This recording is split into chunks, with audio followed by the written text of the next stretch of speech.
Right now is NMDC. It reported a reasonably good set of numbers for Q4, beating the street estimates. High realizations have aided EBITDA numbers, while margins also recovered sequentially. My colleague Nigel D'Souza caught up with Amitava Mukherjee, who is the chairman and managing director, to discuss in detail on the Q4 performance and began by asking about the volume growth target for FY24. Listen in. Q4 has been very good to us. If you notice that in March, we did produce around 5.5 million ton, which is the highest ever. The Q4 was a savior. It really pulled the things up. And this year, we expect to do anything between 46 to 50.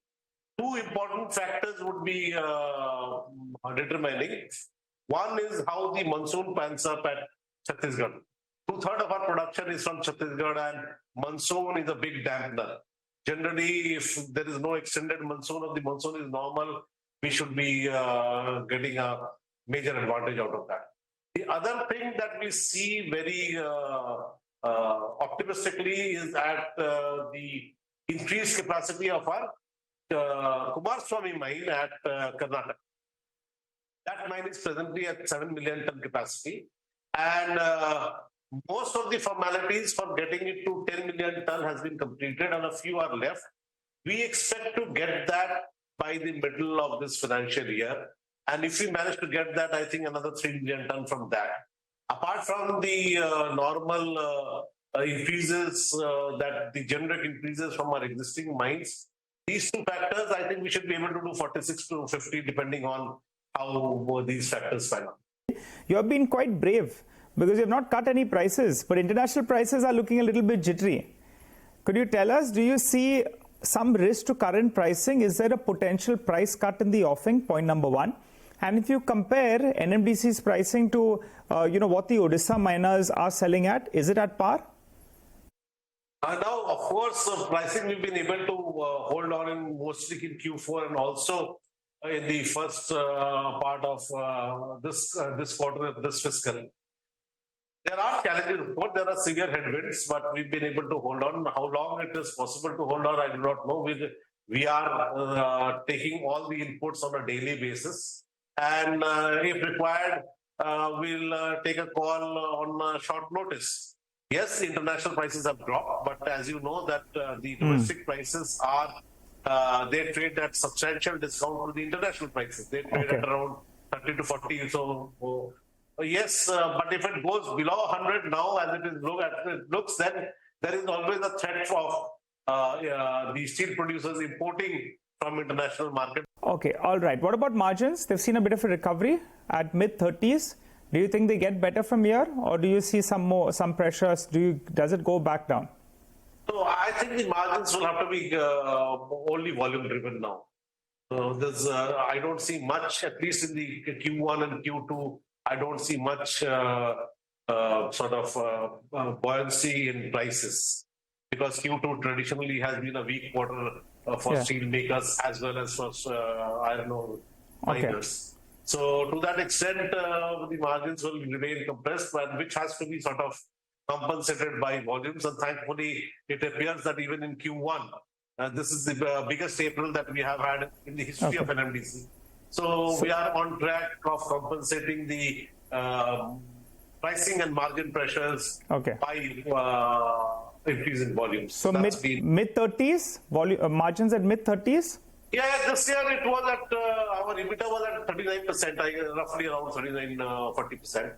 And those days of obviously 50+% EBITDA is gone, because if you see 22%, 22.5% additional royalty has been imposed, and that is added around. The prices go up. So Mr. Mukherjee, are we looking at mid-30s? Should we work with that? Yeah, I think that would be a reasonable call. Got it. All right. You're sitting on a good cash balance of around 7,000 crores. Also, I want to ask you a couple of details. Will you continue paying big dividend? And the second factor is, there was some pending, something that the street is looking forward to actually, whether or not NMDC Limited will buy 10% stake in NMDC Steel. Is that happening? Let me take the first part of the question first. So far as the cash balance are concerned, yes, we are comfortable. But the dividend, the final dividend has been declared, and the total dividend comes to around 6.6, which is around approximately 30% of the net profit. But this time we are focusing on capex. So going forward, a lot of cash utilization has to come, has to be deployed towards the major projects that we are undertaking, and several major projects that are for which the sanction is in pipeline. So we'll have to drive this journey towards 100 million ton, for which a lot of capex needs to be made, and for which we need to have a fairly deep pockets. So that's the first part of it. The second part of it is, of course, I am not in a position to speculate on that because these shares are owned by the government of India. And as of now, the government of India has decided to sell 50% to a strategic buyer. The next 10%, whether it is sold to NMDC, if so, at what prices, these are questions that have not been, at least we are aware of. So that is a call that is being driven by the government, and I have absolutely no visibility on those issues. We have to think about crossing the bridge when we get to the river. Right now, I think whatever I say will be speculative. I wanted your comment on NMDC Steel itself. The plant is up and running. What is the current debt in the books, and have you received bids to buy out this asset? You know, the government wants to sell 50%. You're at the helm out there as well. Yeah, let me tell you, the plant will be fully commissioned by June end. Okay. We have commissioned all the ancillary plants before the blast furnace, whether it is the coke oven plant, the oxygen plant, the sinter plant, the power blowing station. All ancillary units have been completed, and work is going on in the blast furnace, the steel melting shop, as well as the hot strip mill. And we have a fairly clear visibility, and we are extremely confident that by June end, we'll get the hot metal out and we'll make the steel and we'll roll out the coils. There's a clear visibility there. That's the first part of the question. The current debt is the long-term debt that was sanctioned was around 5,000 crores. 524 crores we had taken long time back on the NCD route. And out of the 4,600 or 4,400 odd crores, the drawdown today is around 36 or 3,700. So we have a headroom of around 6-7.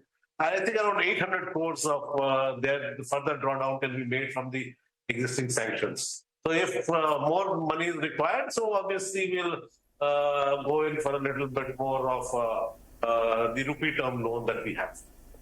No, so the debt in the books on commissioning will be close to around 5,000 crores in NMDC Steel? Approximately, yes. Because we're going to commission it next month. Okay. So it will be more like 4,000 crores, around 4,000 crores. Around 4,000 crores. 4,200, something like that. Because the entire drawdown will not be able to happen in the next 1 month. And any bids have come in for NMDC Steel? That I have no idea about, because then the government is driving the process. And we are not a part of that entire thing. So we have no visibility on from our side. All right, so that's about NMDC. Meanwhile, just keep an eye out on AFIL India. There's been an announcement that they've sold 100% stake in one of their subsidiaries, and they've reached into a share purchase agreement. So AFIL India is the stock that should come up for you. AFIL India is moved about 2% higher. Take a short break, come back, shift focus away from